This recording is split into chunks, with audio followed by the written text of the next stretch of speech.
Assalamualaikum warahmatullahi wabarakatuh. Alhamdulillah wassalatu wassalamu ala Rasulillah wa ala alihi wa sahbihi wa mawalah wa la hawla wa la quwata illa billahi wa ba'du. Alhamdulillah, segala puja dan puji hanya milik Allah subhanahu wa ta'ala. Salawat dan juga salam kita hadiahkan kepada Rasul kita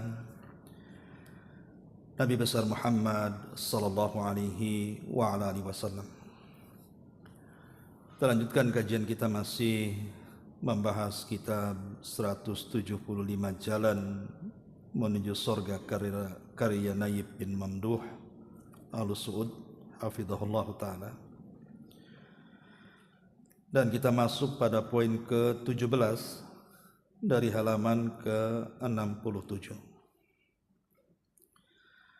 Anjuran mempersiapkan diri untuk menerima karunia Allah subhanahu wa ta'ala.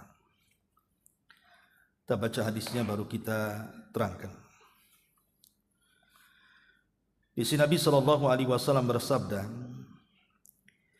"Inna li rabbikum fi ayyami dahrikum nafahatun fata'arradu laha la'alla ahadukum an yusibahu nafhatu minha fala yashqa ba'daha abada." Sesungguhnya Rabb kalian memiliki banyak nafahat. Di sini diterjemahkan karunia. Dalam hari-hari tahunan kalian. Oleh karena itulah persiapkanlah diri kalian untuk menerimanya. Semoga seorang di antara kalian mendapatkan sebuah karunia dari karunia-karunia Allah tersebut dan dia tidak akan celaka setelahnya selama-lamanya. Dan hadis ini juga ada penguat dari hadis yang lain. Disebutkan if'alul khaira yauma dahrikum wa ta'arradu linafahati rahmatillah fa inna lillahi nafahat min rahmatihi yusibu biha man yasha min ibadihi wasalullaha an yastura awratikum wa an yu'mina rawatikum. Kata Nabi SAW, berbuat baiklah kalian pada sepanjang masa kalian dan bersiaplah dan sambutlah nafahat, hembusan-hembusan rahmat atau karunia kasih sayang Allah untuk kalian. Sungguh Allah memiliki hembusan-hembusan pada rahmat dan kasih sayangnya yang akan diraih oleh para hamba-hamba yang dikehendakinya. Dan mohonlah kepada Allah Azza wa Jal agar menutup aurat keburukan kalian dan menenteramkan dari rasa takut dan kecemasan kalian. Taib ma'asyiral muslimat yang dimuliakan Allah Azza wa Jal, hadis ini adalah hadis yang sangat agung sekali. Karena hadis ini menjelaskan kepada kita ada beberapa hari dalam tahunan itu yang kalau seandainya hari-hari tersebut kita lalui dengan ibadah kepada Allah Azza wa Jal, maka kita akan selamat dan tidak akan celaka setelahnya selama-lamanya.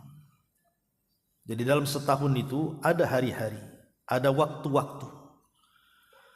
Kalau kita bertepatan dengan hari-hari dan waktu itu untuk beribadah kepada Allah Subhanahu wa ta'ala, maka bisa saja itu menyelamatkan kehidupan kita, dunia kita dan akhirat kita, dan kita tidak akan celaka. Ma'asyiral muslimat yang dimuliakan Allah Subhanahu wa ta'ala, Al-Imam Al-Munawi dalam kitabnya Faidul Qadir menjelaskan tentang arti nafahat. Karena di sini Rasul mengatakan, inna li rabbikum fi ayyami dahrikum nafahat. Apa nafahat itu?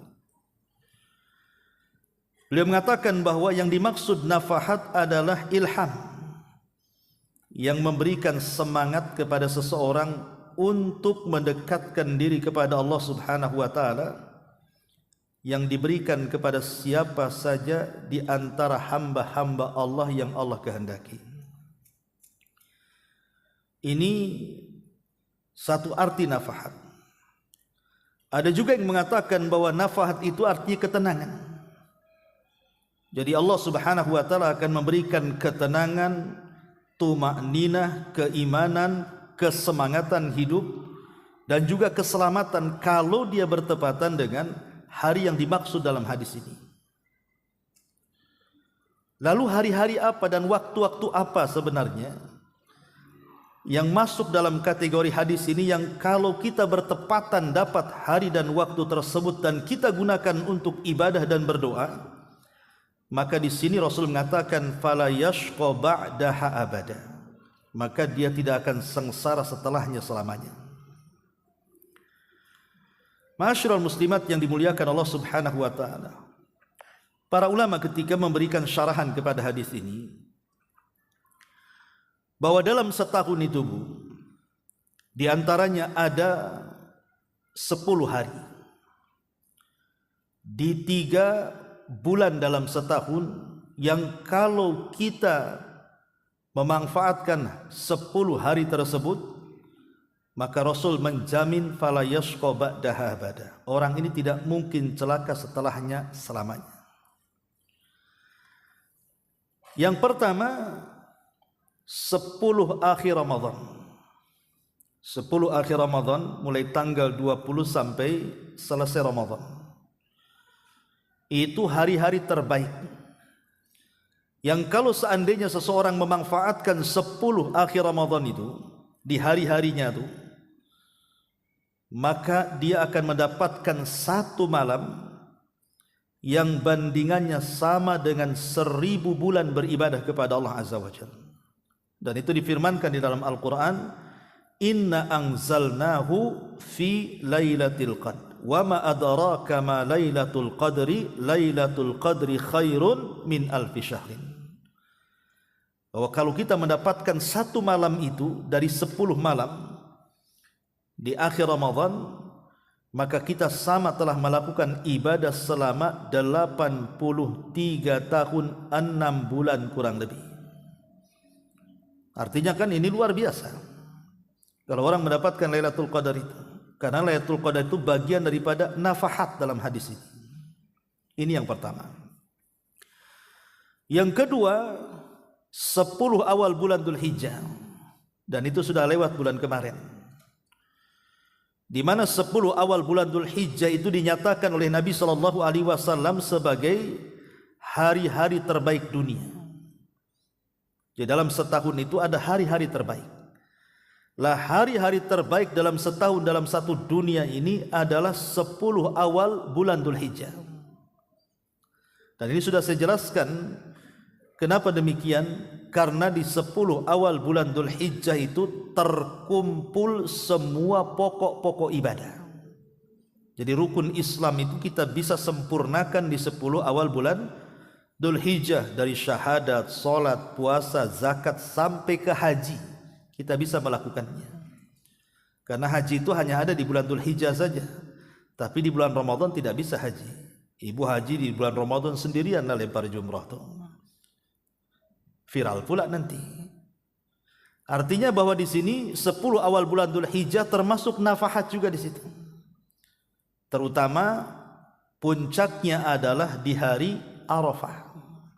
Itu hari di mana Allah turun ke bumi kemudian mengampuni seluruh orang-orang yang sedang wukuf kecuali 2 manusia, tidak akan diampuni. Pertama, orang yang melakukan kesyirikan, dan yang kedua, orang yang menanamkan kedengkian. Ini yang kedua. Kemudian yang ketiga, 10 awal bulan Muharram.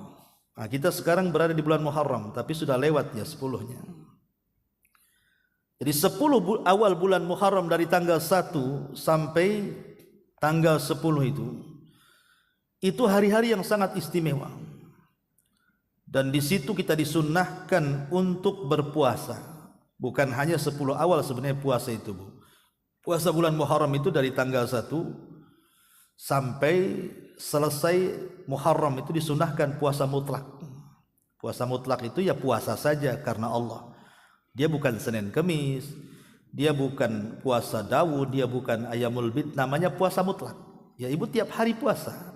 Diniatkan karena Allah Subhanahu wa taala, tapi jangan difulkan 1 bulan. Umpamanya berhenti di tanggal 27 atau di tanggal 26. Yang jelas jangan dihabiskan 1 bulan karena tidak boleh mirip dengan Ramadan. Nggak boleh sama dengan Ramadan. Kalau Ramadan kan full 1 bulan tuh. Kalau puasa mutlak di bulan Muharram itu boleh tiap hari puasa, tapi jangan difulkan. Nah, itu namanya puasa mutlak. Dan puasa mutlak ini keutamaannya luar biasa. Nabi SAW sampai mengatakan, man shoma yauman fi sabilillah ba'adallahu wajhahu anin nari sab'ina kharifan. Barang siapa yang berpuasa 1 hari saja karena Allah, maka wajah dia dengan api neraka akan dijauhkan selama 70 tahun perjalanan atau 70 musim perjalanan. Maka ini masih ada kesempatan nih. Sekarang kan masih bulan Muharram ya. Jadi ibu yang memang disukakan dengan puasa, ya kan tidak semua orang itu digemarkan puasa, dicandukan dengan puasa. Ada juga yang laparan tidak bisa puasa, Bu ya. Tapi ada orang-orang itu yang suka puasa. Terutama yang mungkin suaminya nggak ada di rumah, kerjanya jauh, tidak pulang-pulang kan gitu ya. Ngapain juga kalau nggak puasa? Maka buatlah puasa mutlak. Paman ibu sudah puasa Senin Kemis, sudah puasa Daud, puasa Ayyamul Bid, ingin nambah, tambahlah puasa mutlak, puasa tiap hari. Niatnya apa Ustaz? Ya niatnya puasa mutlak, puasa karena Allah niatnya. Sebagaimana hadis tadi, barang siapa yang berpuasa karena Allah 1 hari saja, maka Allah akan jauhkan wajah dia dari api neraka sejauh 70 musim atau 70 tahun perjalanan. Luar biasa itu. 1 hari puasa saja dijauhkan dari neraka. Nah ini hari-hari terbaik juga, 10 bulan Muharram terutama di 10 awalnya. Nah ini juga diantaranya masuk dalam hadis Nabi SAW, inna li rabbikum fi ayyami dahrikum nafahat. Sesungguhnya Rabb kalian memiliki banyak karunia dalam hari-hari tahunan kalian. Salah satunya tadi 10 akhir Ramadan, 10 awal bulan Dzulhijjah, kemudian 10 awal bulan Muharram. Termasuk di dalamnya adalah hari-hari di bulan Sya'ban. Hari-hari di bulan Sya'ban. Imam Ibnu Qayyim rahimahullahu taala mengatakan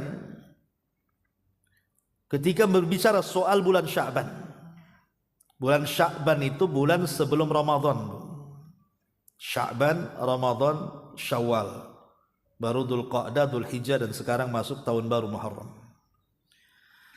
Lah bulan Sya'ban itu adalah bulan di mana kita diangkat amalan kita setiap hari. Kan Allah mengangkat amal itu kan ada yang sifatnya harian, ada yang sifatnya pekanan, ada yang sifatnya tahunan. Adapun harian, kapan Allah mengangkat amalan kita? Di 2 waktu. Pertama saat manusia sedang salat fajar, yang kedua saat manusia sedang salat asar. Disitulah amalan kita diangkat. Karena Allah Subhanahu wa taala memberikan tugas kepada para malaikat-malaikat pencatat kebaikan itu, setiap hari disuruh mencatat kebaikan kita di siang hari dan di malam hari. Lah pertemuan 2 malaikat itu terjadi di 2 salat ini, salat fajar dan salat asar. Jadi malaikat yang shiftnya siang itu mencatat kebaikan kita di siang hari, mulai dari subuh sampai asar itu ibu ngapain aja. Oh ibu baca Quran, dicatat baca Quran, silaturahim dicatat silaturahim, birrul walidain dicatat birrul walidain, zikir dicatat zikir, dan begitu seterusnya.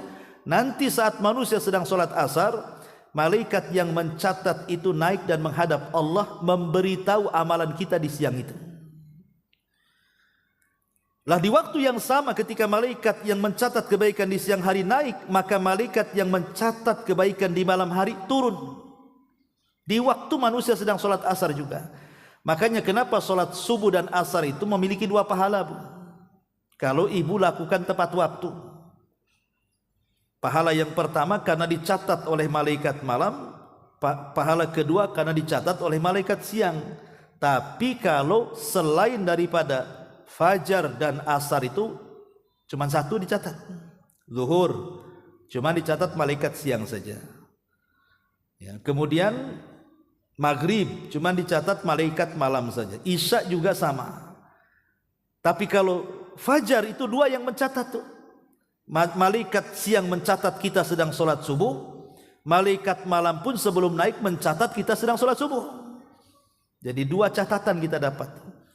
Makanya kenapa Nabi SAW mewanti-wanti, Bu, jangan remehkan 2 waktu sholat ini. Kata Rasul, man hafadha ala baradaini dakhalal jannah. Siapa yang menjaga 2 barad, maksudnya sholat asar dan sholat subuh, maka dijamin masuk surga. Dari sini Nabi SAW menjamin sesiapa yang menjaga 2 sholat ini, maka ada jaminan masuk surga. Kenapa sedemikian besar? Kan sholat itu 5 waktu.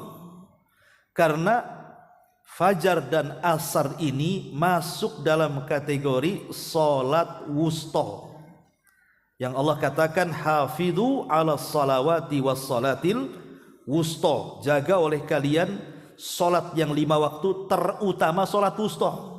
Nah, sebagian ahli tafsir mengatakan yang dimaksud solat wusta itu solat subuh, yang lain mengatakan yang dimaksud solat asar.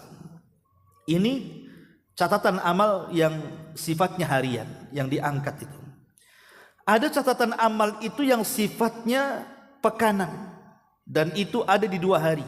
Pertama hari Senin, yang kedua hari Kamis. Makanya di situ disunnahkan puasa Senin Kamis, karena di 2 hari itu Allah angkat. Tetapi ada pengecualian dalam hadis itu, diangkatnya amalan ini dan dikecualikan ada orang-orang yang tidak diangkat amalan hari itu 2 manusia. Pertama, orang yang menyekutukan Allah Subhanahu wa taala tidak akan diangkat amalannya. Yang kedua, orang yang bertengkar. Mungkin ibu tidak akur dengan suami, tidak akur dengan anak, tidak akur dengan saudara, tidak akur dengan orang tua, tidak akur dengan tetangga gitu ya. Maka walaupun ibu puasa Senin Kamis, kalau tidak akur masih ada kedengkian dalam hati ibu, itu tidak akan diangkat amalan itu. Karena nas hadisnya seperti itu. Ya. Lah baru di bulan Sya'ban itu setiap hari selama 1 bulan. Makanya kenapa Nabi SAW selama bulan Sya'ban itu beliau berpuasa sama seperti bulan Muharram, puasa mutlak, puasa tiap hari. Ketika ditanya oleh sahabat, kenapa Nabi SAW banyak berpuasa sunnah di bulan Sya'ban, maka Nabi SAW hanya mengatakan, karena aku ingin saat diangkat amalanku, aku sedang berpuasa, katanya. Itu alasan Nabi SAW. Lah ini namanya hari-hari yang disebut dengan nafakhat dalam hadis yang kita bahas ini. 10 akhir Ramadan, 10 awal bulan Dzulhijjah, 10 awal bulan Muharram, dan hari-hari di bulan Sya'ban. Ini jelas keutamaannya. Ya. Ma'asyiral muslimat yang dimuliakan Allah Subhanahu wa taala. Adapun yang berkenaan dengan waktu-waktu, dalam 1 hari itu kan juga ada waktu-waktu. Yang dalam waktu itu ada nafkah, ada karunia-karunia Allah, ada rahmat-rahmat Allah yang turun kepada kita. Dan kalau kita mencocoki waktu itu dalam 1 hari, maka kita akan masuk pada lafaz hadis Nabi SAW, fala yashqa ba'daha abada. Ibu tidak mungkin celaka setelahnya selamanya. Apa waktu-waktu dalam harian itu? Pertama, sepertiga malam akhir. Sepertiga malam akhir. Malam itu kok dibagi 3, ada sepertiga malam awal, ada sepertiga malam tengah, ada sepertiga malam akhir. Lah sepertiga malam akhir ini adalah waktu yang sangat ajaib. Kenapa demikian? Karena setiap hari Allah itu turun ke langit dunia. Kemudian Allah Subhanahu wa taala berfirman kepada kita setiap hari. Apa firman-Nya? Man yad'uni fa astajibana. Wa man yas'aluni fa u'tiya. Wa man yastaghfiruni fa aghfiralah. Siapa yang berdoa ku kabulkan. Siapa yang minta ku beri permintaannya. Siapa yang minta ampun ku ampuni dosa-dosanya. Subhanallah, 3 perkara. Kalau kita bisa bangkit di sepertiga malam akhir, maka kita ada kesempatan meraih 3 perkara ini. Mendapatkan pengabulan doa, diberikan seluruh permintaan, dan diampuni dosa-dosanya. Kurang apa lagi? Dan ini setiap hari, bukan seminggu sekali, tidak setiap hari. Makanya para ulama itu mengajarkan kepada kita, kalau kita banyak masalah, dirundung dengan banyak masalah apa aja lah, masalah ekonomi, kesehatan atau apa kan itu, maka biasakan bangun di sepertiga malam akhir, minta masalahnya diselesaikan, karena saat itu Allah sedang turun menemui hambanya. Artinya Allah Subhanahu wa taala setiap sepertiga malam dalam setiap hari itu mengundang kita. Kita diundang oleh Allah Subhanahu wa taala juga untuk hadir di sepertiga malam itu, kemudian berdoa, meminta dan minta ampun. Tetapi betapa banyak orang-orang yang lalai dari sepertiga malam akhir ini. Karena memang itu waktu-waktunya orang pulas-pulasnya tidur masalahnya. Dan di waktu itu setan memang sedang mengikat tengkuk kita. Dan setan akan membaca mantra di tengkuk kita, nim naumatan tawilah, tidur, malam masih panjang katanya. Itu sepertiga malam tuh setan tuh bisik-bisikan kayak gitu tuh. Akhirnya alarm ya bangun, ibu juga bangun, tapi untuk mematikan alarm saja. Habis itu tidur lagi, atau numpang kencing balik lagi. Ya. Padahal sebenarnya Bu, menghidupkan sepertiga malam itu kan tidak harus dari jam 2 sampai subuh. Karena namanya Qiyamul Lail itu juga bukan mesti tahajud saja. Qiyamul Lail ini masuk pada kategori zikir. Kalau ibu sudah berzikir walaupun hanya 10 menit, itu disebut Qiyamul Lail. Oh, malas berzikir Ustaz, kayaknya lisan lagi sariawan. Wudu, ibu bangun tidur, wudu, habis wudu tidur lagi. Berarti ibu sudah Qiyamul Lail itu, walaupun hanya sekedar mengambil wudu. Atau mungkin baca Quran, walaupun mungkin 1 surat pendek ibu baca, bisa tidur lagi umpamanya. Ya, tapi tentunya kalau ibu bisa mengumpulkan semuanya dan menghidupkan malam itu dengan semua ibadah, itulah sempurnalah ibu. Ibu yang juga tahajud di situ, baca Quran di situ, zikir di situ, sedekah di situ. Ya, kan sekarang kan enak bersedekah itu Bu. Umpamanya kita mau ngambil waktu-waktu yang sangat mustajab, sedekah di sepertiga malam akhir kan enak, sekarang bisa ditransfer. Ya. Ataupun mamanya ibu naruh celengan gitu ya, mengkhusus nih celengan di panti asuhan, di pembangunan masjid, di pembangunan apa, taruh aja di tempat di kamar itu. Pas bangun sepertiga malam ambil uang masukkan kan itu ya. Tapi akhir bulan jangan pula untuk belanja, kan itu untuk diinfakkan. Kepepet Ustaz pinjam dulu, ya dibayar kalau pinjam. Artinya bahwa di sini ada waktu-waktu dalam satu malam itu, itulah disebut dengan inna li rabbikum fi ayyami dahrikum nafahat. Jadi disitulah nafahatnya, ada karunia-karunia, rahmat-rahmat Allah yang turun di sepertiga malam akhir ini. Ini waktu-waktu khusus ya. Ini yang pertama. Ya. Kemudian yang kedua juga disebutkan dalam syarahnya oleh para ulama adalah di waktu ibu sedang sujud. Itu waktu yang sangat mustajab. Ibu sedang sujud itu. Ya sujud itu maksudnya dalam sholat ya. Dan sholat ini kan ada yang wajib, ada yang sunnah. Baik ibu sholat wajib, baik ibu sholat sunnah, ketika posisi ibu sedang sujud, itu waktu yang sangat istimewa bagi seorang mukmin tuh. Makanya biasakan lamakan dalam sujud itu, kecuali kalau ibu jadi makmum. Ya jangan sampai lama-lama ketinggalan sama imam nanti. Maksudnya dalam posisi ibu sholat sendiri, apalagi kan afdoliyah sholat wanita itu di rumah. Boleh ke masjid tapi afdolnya di rumah. Artinya memungkinkan ibu bisa sujud lama gitu kan. di rumah. Bahkan ada seorang ulama itu namanya Sufyan Ats-Tsauri. Sufyan Ats-Tsauri rahimahullahu taala, seorang tabi'in, itu kalau sujud lamanya itu seperti orang tawaf 7 kali tawaf. Satu kali tawaf berapa putaran? 7 putaran. Ini sama dengan 7 tawaf. Berarti 7 putaran kali 7 lah. Selama itu tuh Sufyan Ats-Tsauri kalau sujud dalam sholat sunnah. Ya ibu bisa juga kayak Sufyan Ats-Tsauri, tapi nggak yakin kalau ibu tak tidur. Kalau kelamaan kan tidur juga kan itu. Tapi kalau ulama dulu kan betul-betul dimanfaatkan waktu sujud tuh. Kenapa demikian? Karena ada hadis di mana Nabi SAW mengatakan bahwa paling dekatnya seorang hamba dengan Allah Subhanahu wa taala itu di waktu sujud. Paling dekatnya dari semua ibadah yang Allah perintahkan kepada kita, Bu. Yang paling dekat seorang hamba dengan Allah itu ketika melakukan ibadah sujud.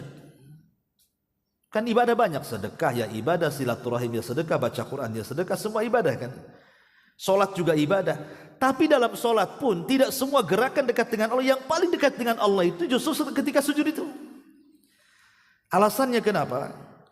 Karena sujud itu sama dengan merendahkan kita serendah-rendahnya, karena tempat yang sangat istimewa bagi kita, wajah itu diletakkan di tempat yang paling hina di bawah. Hanya karena Allah Subhanahu wa taala. Dari anggota badan kita kan yang paling ibu rawat pasti wajah kan. Yang paling banyak biayanya itu wajah. Nggak ada ibu beli-beli untuk dengkul tuh nggak ada. Untuk apa kan? Paling wajah. Semua ada di wajah duit itu. Makanya karena dia adalah tempat yang paling istimewa bagi manusia, terutama wanita, tiba-tiba diletakkan di bumi pula tempat yang diinjak manusia yang paling hina. Menunjukkan apa? Kalau bukan penghambaan, apa namanya itu?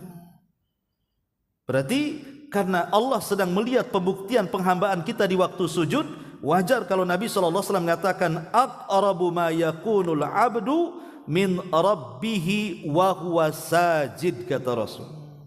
Yang paling dekat seorang hamba dengan Allah Subhanahu wa taala adalah posisi dia sedang sujud dalam salat.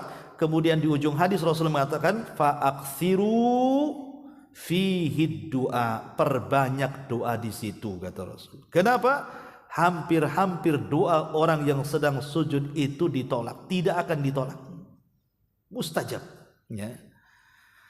Ma'asyiral muslimat yang dimuliakan Allah Azza wa Jalla, apalagi sujud sendiri, Bu, itu alamat daripada alamat-alamat yang akan menyelamatkan seseorang dari api neraka. Karena satu-satunya anggota badan kita dari kepala sampai kaki yang tidak akan disentuh api neraka itu cuman anggota sujud. Itu tidak akan disentuh api neraka. Anggota sujud ada berapa? Ada 7. Ya, 1 sama hidung ini jadikan 1 dahi dengan hidung. Yang kedua telapak tangan. Yang ketiga 2 lutut. Kemudian 2 lutut 2, tangan 2, kaki 2, itu sudah 6. Kemudian dahi dan hidung itu 1, berarti 7. Itulah anggota sujud. Itu tidak akan disentuh api neraka. Makanya ada hadis ketika orang-orang yang berada di sorga itu, mereka berbincang-bincang soal teman-teman mereka yang masuk neraka. Dan ini pentingnya kita ini punya kawan yang baik, Bu. Karena kawan yang baik itu terkadang bisa menjadi syafaat bagi kita pada hari kiamat. Jadi orang-orang ini bicara, mana teman kita tuh yang satu pengajian di Sukajadi itu, ya, yang suka kumpul-kumpul, kok nggak ada? Kata malaikat, itu di neraka tuh kawanmu tuh. Maka ini orang-orang akan bangkit nih. Kemudian dia mengatakan, ya Rabb, la tastakmil ladzati hatta tukhrijahu minan nar. Ya Rabb, jangan kau penuhi kelezatan kami di sorga sampai kau keluarkan kawan kami dari neraka. Maka Allah Subhanahu wa taala merintahkan para malaikat untuk menjemput dari neraka. Karena syafaat teman-teman yang baik di sorga itu. Lah malaikat tidak kenal mana kawannya satu yang ada di neraka itu kecuali dari bekas sujudnya, kata Nabi. Dari sini menunjukkan bahwa kalau orang suka sholat insya Allah dia ada kesempatan selamat dari neraka walaupun dia sempat masuk neraka. Kenapa? Karena malaikat yang akan menyampaikan syafaat kepada penduduk neraka itu, mereka tidak mengenali mana satu yang diselamatkan kecuali dari anggota sujudnya. Makanya kenapa kemudian sujud ini sangat istimewa sekali, karena bisa mendatangkan kebaikan, menghilangkan keburukan, bahkan bisa mengangkat derajat dan amalan yang paling cepat masuk surga. Karena ada di zaman Rasul, Bu, seorang anak kecil namanya Rabi'ah al-Aslami. Usianya 10 tahun, Rabi'ah al-Aslami itu. Tapi dia suka bantu Nabi. Jadi kalau malam-malam dia nggak pernah tidur. Jadi dia tidurnya itu di samping pintu rumah Nabi sambil lesehan-lesehan. Khawatir apa? Khawatir tengah malam Rasul perlu sama dia. Entah mungkin mengambilkan sandalnya, entah mengambilkan siwaknya, entah mengambilkan air wudunya. Pokoknya Rabi' al-Aslami ini tidak jauh-jauh dari pintu Nabi itu kalau malam. Khawatir ada hajat malam-malam Nabi itu. Usia 10 tahun masih kecil kan. Ibu punya anak 10 tahun kayak apa kan itu? Masih kecil. Jadi Nabi SAW ini, karena Nabi itu tidak pernah melupakan kebaikan orangnya walaupun anak-anak, akhirnya dipanggil sama Nabi itu Rabi' al-Aslami ini. Ya Rabi'ah, engkau sudah banyak berbuat baik kepadaku. Salni masyiti, mintalah sesuatu, aku akan beri. Coba Bu, kalau posisi anak 10 tahun di zaman sekarang, ibu bilang begitu, kira-kira minta apa Bu? Handphone, gadget kan itu ya, seputar itulah. Nggak mungkin minta ya, paling minta handphone paling tinggi. Tapi Rabi' al-Aslami ini 10 tahun di luar perkiraan kita. Ketika Rasulullah SAW mengatakan minta sesukamu katanya, karena engkau sudah banyak membantuku, kata Rasulullah. Kata Rabi' al-Aslami ini, apa kata dia? Ya Rasulullah, aku tidak hendak apapun, cuman satu permintaan kepadamu ya Rasulullah. Kata Rasul, apa itu? Inni uridu ma'aka fil jannah, aku hanya ingin menjadi temanmu di sorga katanya. Ini 10 tahun ngomong begitu. Dia ingin jadi teman Nabi di sorga. Umur 10 tahun. Itulah orang-orang kalau ditarbiyah dalam tarbiyah nubuah itu seperti itu Bu. Walaupun umur kecil, tapi kalau ibu betul-betul mentarbiyahnya di atas syariat, pasti yang keluar dari lisannya pun yang bagus-bagus kan. Tapi Nabi SAW tidak lantas mengiyahkan. Nabi mengatakan, ya Rabi'ah, kalau begitu fa'inni, bantulah aku untuk mencapai cita-citamu, ala dzalika bi kasratis sujud, tolong perbanyak sujud, kata Rasul. Bantu supaya aku bisa mengabulkan permintaanmu, perbanyak sujud katanya. Artinya disuruh banyak sholat. Nah, bagaimana di sini Nabi SAW mengisyaratkan bahwa sujud ini juga salah satu penyebab besar orang masuk ke dalam surga. Ini nafahat dalam waktu-waktu dalam sehari itu. Juga yang kedua adalah di waktu sujud. Kemudian yang ketiga, satu waktu di hari Jumat. Ini hari Jumat nih. Ya. Nabi SAW pernah mengatakan, fil Jum'ati sa'atun la yuwafiquha abdu muslim qaimun yusalli fasa'alallaha khairan illa a'tahu. Kata Nabi SAW, di hari Jumat ini ada satu waktu, kata Rasul. Kalau ada seorang hamba muslim berdoa kepada Allah bertepatan dengan waktu mustajab doa itu, minta apapun Allah beri, kata Allah, kata Nabi. Sebagian para ulama berselisih pendapat, maksudnya satu waktu di hari Jumat yang kalau kita berdoa mustajab itu kapan? Kan Jumat ini kan sehari semalam gitu ya. Mulai dari kemarin terbenam matahari itu sudah mulai malam Jumat. Nah, sekarang sudah pagi Jumat, tar lagi siang Jumat, nanti sore Jumat, terbenam matahari, habislah Jumat tuh. Lah dalam sehari semalam itu yang dimaksud waktu mustajab itu kapan? Sebagian para ulama mengatakan, ada yang mengatakan annaha min julusil imam ila inqidha'is shalah. Pertama, sebagian mengatakan mulai daripada duduknya imam, seorang khatib di khutbah Jumat itu, sampai selesai sholat. Jadi mulai imam duduk, kemudian berkumandang azan, kemudian berkhutbah kan gitu. kemudian ada namanya duduk di antara dua khutbah, kemudian khutbah lagi, kemudian selesai khutbah, kemudian sholat Jumat, kemudian selesai lah, di waktu itulah mustajabnya doa. Kan ibu bisa dengar dari rumah kan, kalau dengar azan, berarti ini sudah azan kedua lah. Umumnya di negeri kita kan Jumat 2 kali azan. Berarti kalau ibu sudah mendengar azan kedua, berarti ini imam sudah mulai naik mimbar tuh. Disitulah waktu mustajab. Ibu berdoa di situ sampai selesai sholat. Ini satu waktu. Pendapat yang kedua maksudnya annaha ba'da al-asri. Maksudnya adalah setelah sholat asar. Jadi setelah sholat asar di hari Jumat, dari ba'da asar sampai terbenam matahari, disitulah waktu mustajab doa. Dan ini pendapat yang kedua, sebagaimana pendapat Abdullah ibn Salam, Abu Hurairah, Imam Ahmad, dan banyak sekali para ulama mengatakan bahwa yang dimaksud waktu yang mustajab doa di hari Jumat itu artinya setelah asar sampai maghrib. Dan dua-duanya kata para ulama bisa kita lakukan.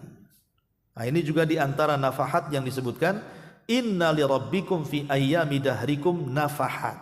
Waktu-waktu yang sangat luar biasa yang Nabi mengatakan fala yashqa ba'daha abada. Orang kalau mendapatkan waktu itu tidak akan sengsara setelahnya selama-lamanya. Ini juga di antara waktu-waktu istimewa. Kemudian yang keempat, ketika turun hujan. Ketika turun hujan. Nabi SAW ketika turun hujan itu disebutkan dalam sebuah hadis dari Anas ibn Malik radhiyallahu an, asabana wa nahnu ma'a Rasulillah sallallahu alaihi wasallam matarun. Kata Anas, kami pernah bersama Rasul, tiba-tiba hujan deras.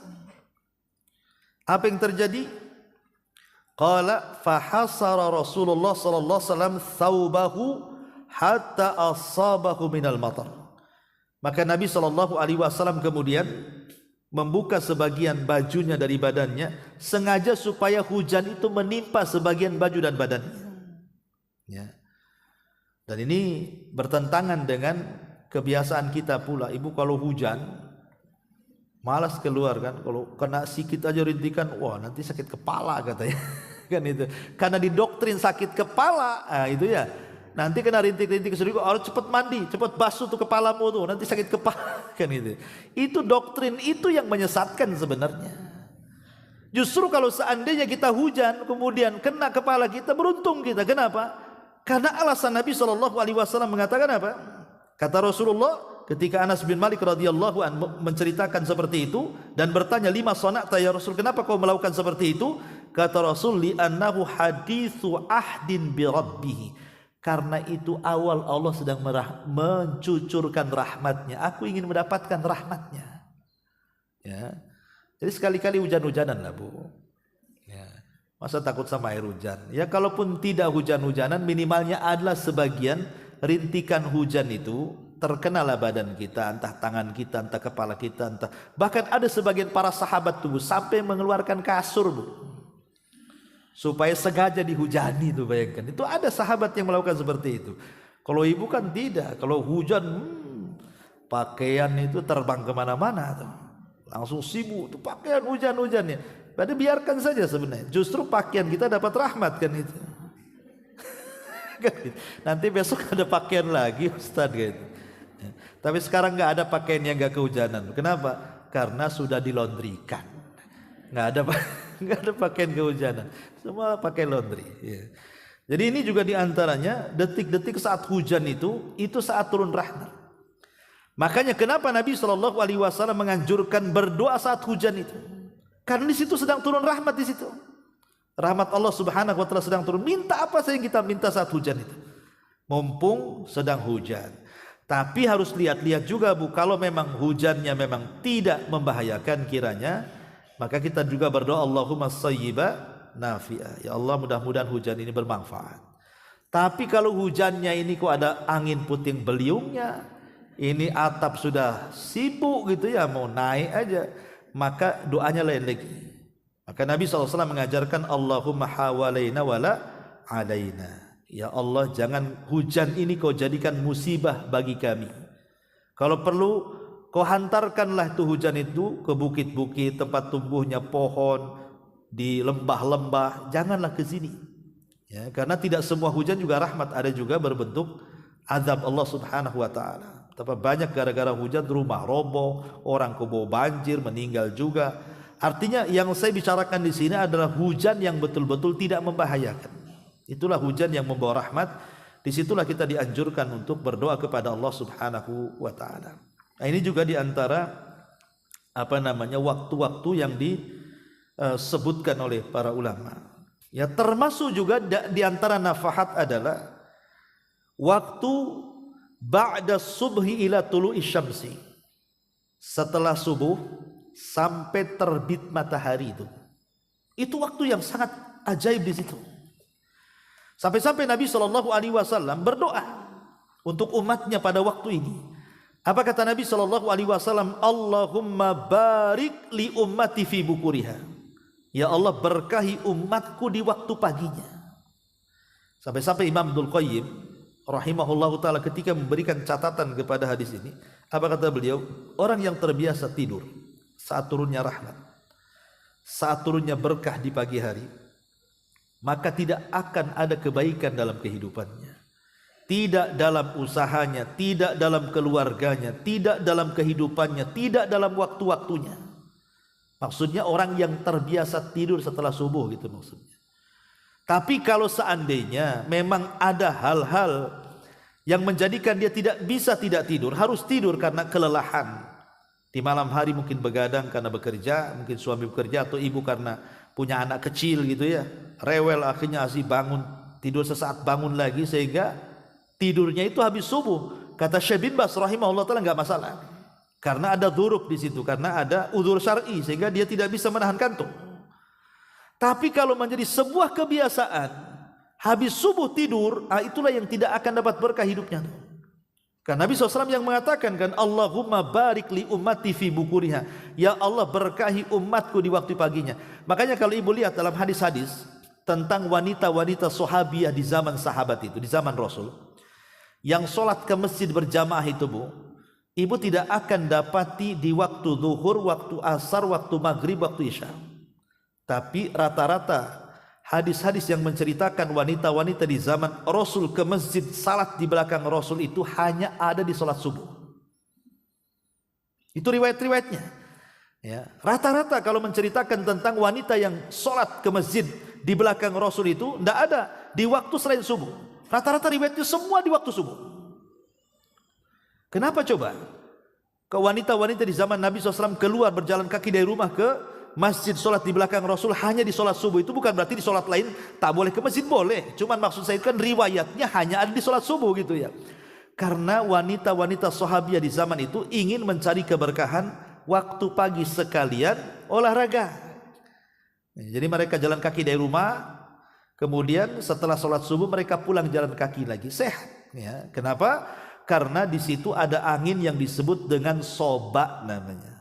Kata Nabi SAW, nusirtu bis soba wa uhlikatil adu biddabur. Aku ditolong dengan angin pagi sebagaimana kaum Ad dihancurkan dengan angin sore. Artinya di situ ada angin. Makanya saya anjurkan kalau memang bu waktu subuh itu tidak mendung, tidak hujan, cuaca bagus, maka bukalah jendela. Ya, buka pintu sedikit biar masuk angin soba ke dalam rumah tuh. Ini enggak, habis subuh bukan hanya jendela digembok, gorden ditutup lagi, udah gorden warna hitam lagi kan, ya gelap lagi lah bu. Akhirnya tidur lagi lah, nggak dapat berkah jadinya. Jadi harus pandai-pandai seorang muslim itu memanfaatkan di waktu ini karena keberkahan itu turun di waktu itu. Sampai-sampai ulama memberikan contoh kan, dulu pernah saya ceritakan juga di sini, bagaimana berkahnya di waktu pagi itu sampai ulama memberikan contoh dengan dua binatang tuh. Ya, pertama anjing, yang kedua kambing, sampai seperti itu. Maksudnya apa kambing dengan anjing itu? Maksudnya secara populasi bu, jumlah anjing itu bukan semakin banyak, tapi semakin punah. Tapi jumlah kambing itu walaupun menjadi sasaran korban, sasaran walimah, sasaran sate Madura, ya kan?